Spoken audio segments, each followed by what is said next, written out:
Sempre é bom lembrar, sempre é bom lembrar. E não é acaso que o próprio Pedro lembrou que o sofrimento é por um pouco. Um pouco. Ora, um pouco é porque não é você, né, Pedro? Era assim. Como era? Diz a história, não bíblica, mas diz a história que Pedro foi crucificado de cabeça para baixo, porque não quis ser crucificado, não se sentia digno de ser crucificado como o Senhor dele, Jesus Cristo, foi. Então, como sabia o que era sofrimento, Pedro foi preso, tudo mais. Você que não sabe o que é sofrimento de perseguição, nem eu, comparados com Pedro, é exatamente o contrário.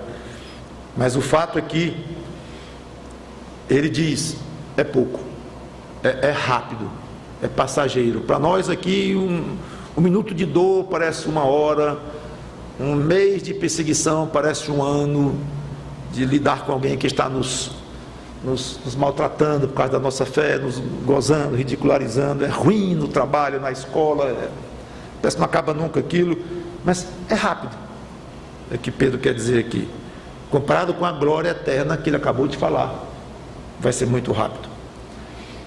Então Pedro usa 4 verbos para expressar a ação de Deus em nossas vidas.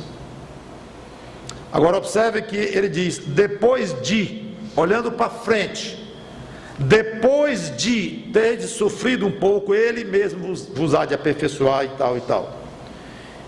Então, quero explicar isso aqui. O trabalho de Deus só vai de fato se consumar no futuro, quando nós então estaremos completamente de posse, em toda a plenitude da nossa salvação com Cristo.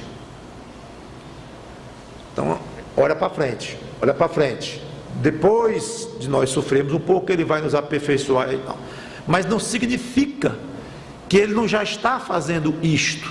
Assim seria até esquisito. Nós vamos sofrendo, aí logo no finzinho da vida, aí Deus faz isso que ele disse que ia fazer. Ou então já na vida eterna, Deus então vai nos aperfeiçoar, fundamentar.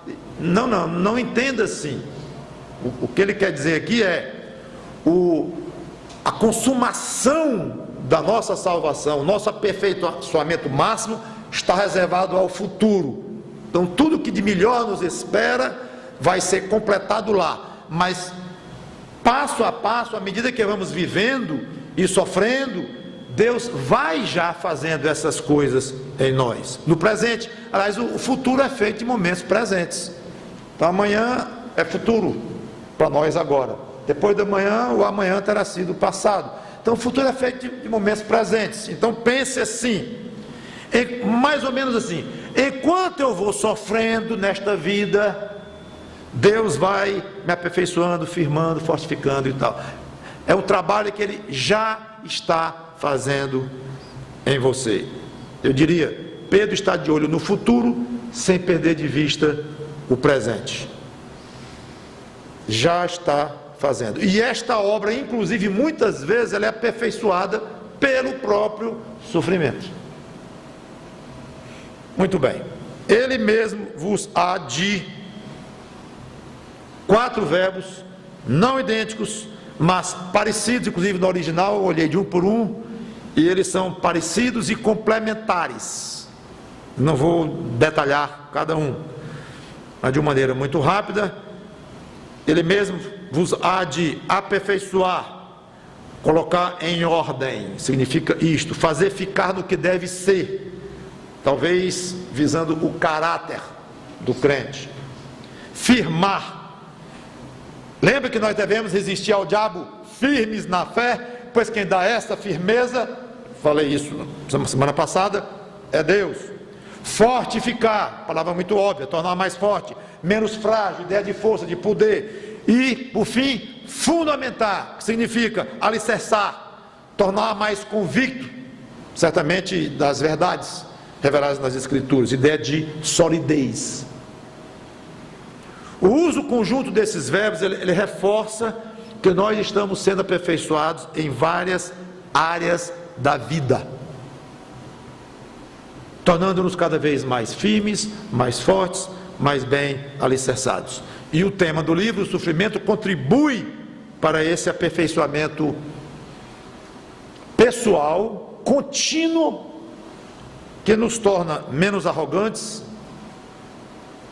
mais quebrantados, mais dependentes de Deus, mais compreensivos uns com os outros, mais dispostos a amar uns aos outros. Em suma, todo esse aperfeiçoamento, resumido por esse, ou expandido nesses 4 verbos aqui, eles trabalham em nós e fazem crescer as virtudes cristãs, que podemos até dizer o fruto do Espírito. E no processo, Cristo vai pouco a pouco sendo formado em nós, como Paulo ensina na outra parte, até a nossa glorificação em Cristo. Eu quero jogar uma lente aqui sobre uma expressão pequenina, outra, acabei de falar de uma em Cristo, mas agora eu quero registrar uma que passa quase despercebida. 2 palavras de novo. Ele mesmo, que aliás é o título da pregação, Deus em pessoa. Aqui está explicado o título, Ele mesmo. É interessante Pedro ter colocado essa expressão, essa ênfase. Ele mesmo está nos aperfeiçoando. O processo de salvação, sabemos, foi todo ele feito por Deus. Tomou iniciativa, enviou Cristo para morrer por nós. O Espírito Santo nos constrangeu ao pecado, nos constrangeu de que somos pecadores, nos fez ver que somos pecadores, nos levou ao arrependimento. É bom sempre lembrar que o nosso aperfeiçoamento espiritual também é trabalho exclusivo de Deus. Exclusivo. Ele não divide esse trabalho com ninguém. Quando você se converteu, Deus não mandou nenhum anjo vir ao seu lado para lhe dar forças, lhe edificar. Não, Ele mandou o Espírito Santo dele habitar em você. O próprio Deus veio revestir você. Você foi mergulhado no Espírito Santo, batizado no Espírito Santo pelo Senhor Jesus Cristo. Deus não mandou nenhum arcanjo lhe ensinar coisas bonitas e importantes da Bíblia. É o Espírito Santo, novamente, quem lhe ilumina, lhe orienta, abre a sua mente para entender as coisas de Cristo. Ele fala as coisas de Cristo, Ele sopra em nós as delícias da pessoa de Cristo e nos faz ficar apaixonados por Cristo. Quem faz isso? O Espírito Santo, é o próprio Deus que faz isso em nós. Deus não permite que criatura alguma fique ao lado dele, advogando em nosso favor. Quem fica? O próprio Filho de Deus, segunda pessoa da Trindade, o próprio Jesus Cristo, se posta ao lado do Pai e advoga por nós, numa intercessão extremamente importante, fundamental, para a nossa manutenção como salvos. Se não fosse a intercessão constante de Cristo diante do Pai, nossa salvação não iria se complementar. Nós somos mantidos salvos todo segundo, porque o Salvador está ao lado do Pai. Já tenho dito isso aqui algumas vezes deste púlpito. Está ao lado do Pai intercedendo por nós. Mas ele disse que o trabalho dele já está consumado. Sim, o que era necessário em termos de derramamento do sangue dele para limpar os nossos pecados, claro que já foi feito, já morreu por isso, já pagou, já ressuscitou, já somos salvos. Mas uma coisa é ser um ser humano, outra coisa é continuar sendo, outra coisa é um gatinho nascer, outra coisa é o gatinho estar vivo amanhã, depois. Então nós fomos nascidos de novo, somos salvos em Cristo, mas e amanhã? E depois? Você acha que é assim muito gratuito? Quase banal, dizer, eu sou salvo eternamente, amém. Minutinho, que eternamente é este? Inclusive você peca aqui, eu peco aqui. Como é isso? Os pecados já estão pagos na cruz de Cristo, eu sei, mas foi cometido hoje esse pecado, hoje.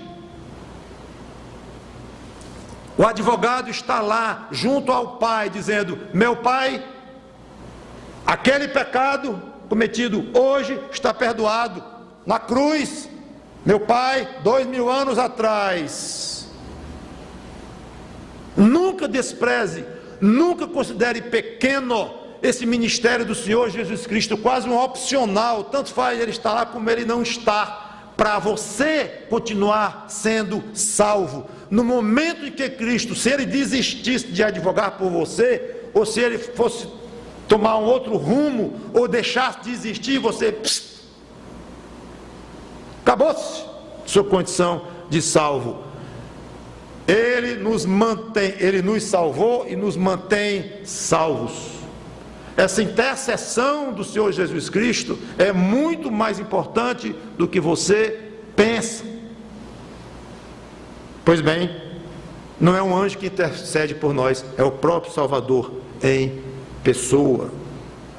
Deus não entrega a ninguém a chave dos nossos corações, como se ele desse acesso aos recônditos mais íntimos da nossa alma. Apenas ele penetra ali. Só Deus conhece o coração, só Deus mexe no coração, só Deus edifica um coração. Ele conhece cada detalhe da nossa alma. Ele, somente ele, conhece os pontos que precisam ser tocados, mexidos, alterados, modificados, aperfeiçoados. Ele não compartilha com ninguém o privilégio de tomar nas mãos um ex-condenado ao inferno, agora salvo, e transformá-lo lentamente à imagem do seu Filho Jesus Cristo. Não compartilha com ninguém. E aí ressoam aos ouvidos as palavras doces de Pedro: ele mesmo vos há de aperfeiçoar e tal, ele próprio. Onde ficam os pastores nessa história? Os pregadores, os professores? Não compete a nós a tarefa de edificar as ovelhas de Cristo? Não compete a nós edificar as ovelhas de Cristo. Nós não temos poder nenhum para edificar ninguém. A rigor, não é bem correto dizer a pregação me edificou, o pastor me edificou com a pregação. O autor deste livro me edificou quando eu li o livro. O irmão tal me edificou com os conselhos dele.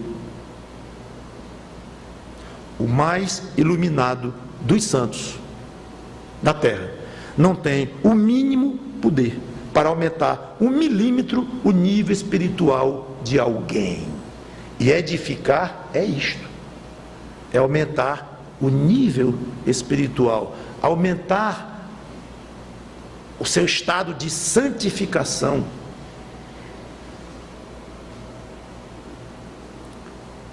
O poder de um homem de Deus reside no quanto Deus vai aproveitar deste homem ou mulher, seus atos, suas palavras, suas vidas, para ele, Deus, aperfeiçoar os seus filhos na fé. Quem aperfeiçoa é Deus, quem edifica é Deus. Ele não abre mão disto. Agora, eu sei que nós costumamos dizer, é comum, não é pecado dizer errado, o fulano me edificou muito com aquela conversa e tal. Tudo bem, pode continuar dizendo, não é feio, mas eu disse, a rigor, se formos ser bem exatos e colocarmos uma lente de aumento em cima desta noção de edificar, não foi o irmão que lhe edificou, não foi o pastor que lhe edificou. Se você insiste em dizer que foi, é uma edificação muito superficial, talvez mental, talvez emocional, mas o pastor, insisto, não sabe como mexer no coração de ninguém. Ninguém. Eu não sei o que vai tocar o seu coração, o que não vai. Eu não sei o que vai endurecer o seu coração, pregando a palavra de Deus, cheiro de vida para vida e cheiro de morte para morte. Lembram lá em 2 Coríntios? Então eu posso pregar o evangelho aqui e um se converte, e quem está ao lado que se converteu endurece mais ainda, a mesma pregação. O que eu fiz, pastor? Qual foi a mágica? Não tenho a menor ideia. Eu preguei. Agora, claro, poderia falar um mundo de coisas sobre a necessidade de pregar com seriedade, de estudar para pregar, é outra história, de apresentar a melhor mensagem que eu puder, de você vir descansado para o culto, para poder aproveitar bem, se preparar para isto, ou seja, as precauções e os cuidados humanos que nós devemos ter, o que prega, o que ensina, o que transmite e o que ouve, claro. Mas quem lhe edifica é Ele em pessoa. Importante, muito importante esse conceito. Mais um comentário sobre a expressão Ele mesmo, que eu quero fazer. O carinho com que Deus nos trata. O amor que Ele dedica pessoalmente a nós. Quando alguém se converte, Ele se aposta daquele coração. E Ele, Deus, inicia um trabalho árduo de transformar aquele coração duro à semelhança de Cristo. É uma luta misteriosa, mas real, de Deus, ou entre Deus e nós, ou melhor dizendo, nossa carne. O Espírito Santo, que é Deus, luta dentro de nós. A famosa luta da carne contra o Espírito. Então, vejam só, o Deus dos céus, Criador, sustentador, instalado dentro de nós, através do seu Santo Espírito, e lutando dentro de nós, disposto a tomar passo a passo cada partícula do nosso ser.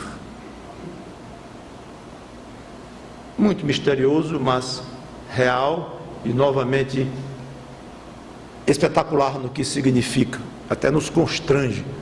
O próprio Deus em mim, lutando para se apossar de mim. Lembra da luta do anjo com Jacó? Aquele anjo era o próprio Deus numa forma humana. É uma luta muito